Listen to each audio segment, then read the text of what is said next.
মার্কিন congressman Darren সোটো বাংলাদেশের গণতন্ত্র পুনরুদ্ধারে জেনজি বিপ্লবের গুরুত্ব স্বীকার করেছেন। ফ্লোরিডা থেকে নির্বাচিত এই কংগ্রেসম্যান বাংলাদেশের রাজনৈতিক পরিস্থিতি নিয়ে দীর্ঘদিন ধরে কাজ করছেন।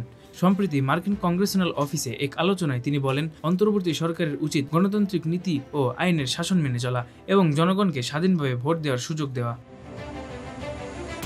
তিনি 5 আগস্ট বিপ্লবের ছাত্রনেতাদের কংগ্রেসে আমন্ত্রণ জানান, যা গণতন্ত্র পুনঃপ্রতিষ্ঠার প্রচেষ্টার অংশ।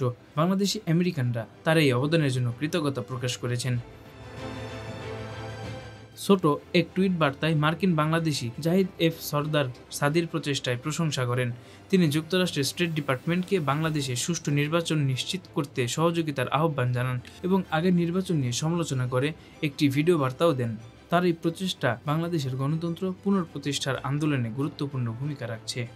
Desk report, metro TV.